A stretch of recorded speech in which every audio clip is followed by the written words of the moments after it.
विश्व 24 न्यूज हर पल आपके साथ। नमस्कार, आपण पाहत आहात विश्व 24 न्यूज। बालापूर प्रतिनिधी मनकर्णा नदीच्या पवित्र तीरावर तपभूमी म्हणून पंचक्रोशीत प्रसिद्ध असलेल्या बारादरी संस्थानच्या पवित्र भूमीत संगीतमय श्रीमद भागवत कथा प्रारंभ झाली असून गणेश पूजन, कलश पूजन यजमान गजानन गावंडे यांनी केले। ग्रंथपूजन यजमान बाळूभाऊ तवलारकर यांच्या हस्ते करण्यात आली। पूजाविधी यज्ञ आचार्य पंडित जय किशन दिल्ली यांनी संपन्न केला। भागवत सप्ताहात हिंदू संस्कृतीची मुलुक मैदानी तोफ ऋषितुल्य साध्वी ऋतंभराजी देवी यांच्या प्रमुख शिष्या वाणी भूषण साध्वी श्री राधिकाजी वृंदावन मथुरा यांच्या अमृततुल्य वाणीतून श्रीमद भागवत कथा व ज्ञानयज्ञाच्या द्वितीय स्कंदात संसाररूपी सागरात सुख दुःखाच्या जीवनचक्रातून यशस्वीरित्या भवसागरातून बाहेर पडण्यासाठी सर्वात सुंदर व सोपा मार्ग म्हणजे श्रीमद भागवत कथा हाच तरुण उपाय असल्याचे प्रतिपादन भागवताचार्य श्री राधिकाजी यांनी केले। पंचक्रोशीतील भाविक भक्तांकरिता दुपारी 1 ते 2:30 महाप्रसादाचे आयोजन करण्यात आले आहे। तसेच श्रीमद भागवत कथा सकाळी 10 ते 1 मध्यान्हनंतर सर्व भाविकांसाठी 1 ते 2:30 महाप्रसाद व नंतर दुपारचे सत्र 3 ते 5 वाजेपर्यंत राहील। श्रीमद भागवत कथेचा लाभ भाविक भक्तांनी घेण्याचे आवाहन श्री गजानन महाराज पुरी बारादरी संस्थान व आयोजक मंडळाच्या वतीने करण्यात आले आहे। गोकर्ण जी ने सूर्य नारायण भगवान को जल चढ़ाया। सूर्य नारायण भगवान से कहा, क्या करूं मैं? तभी आकाश से आकाशवाणी हुई, श्रीमद् भागवत कथा का पाठ करें।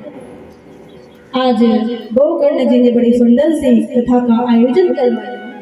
उसी कथा में एक सप्त ग्रंथि का बांस लगाया है। वो जल छोड़ा कि हे भाई धुंधकारी, आप प्रेत बन गए हो, आप जहाँ कहीं भी हो इस बांस में आकर विराजमान।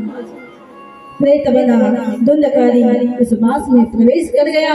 पहले दिन की कथा में पहली ग्रंथि फट गई, दूसरे दिन की कथा में दूसरी, तीसरे दिन की कथा में तीसरी, ऐसे ही 7 दिन की कथा जब संपूर्ण हुई 7 ग्रंथि फट गई।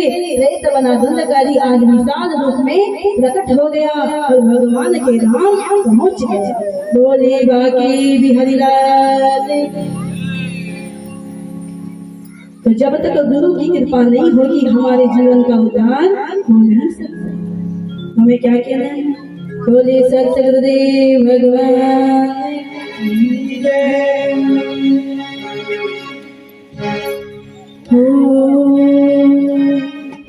तुम करो गुरु से प्रेम अमृत बरसेगा।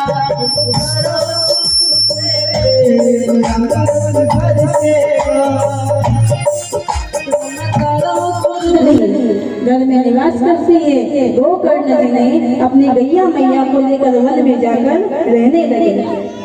समय व्यतीत हो गया। एक दिन की बात है, धुंधकारी ने अपनी मैया से कहा कि मैया कुछ रुपए पैसे चाहिए, मेरे पास पैसे नहीं। उसी समय धुंधकारी ने अपनी मैया के गाल पर धड़ाम से चाटा लगाया। तो जैसे ही चाटा लगाया उसी समय धुंधली दौड़ी दौड़ी गई और गांव के पास एक कुआं था जल से भरा हुआ, उसमें जाकर स्नान।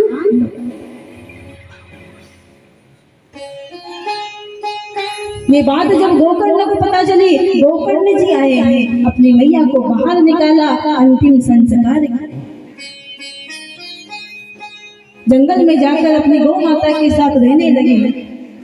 अब घर में केवल धुंधकारी, घर का मालिक कौन है? धुंधकारी। अब धुंधकारी को कोई रोकने वाला नहीं, कोई टोकने वाला नहीं, कोई कहने वाला नहीं। 4 वेश्याओं को ले आया। वेश्याओं ने कहा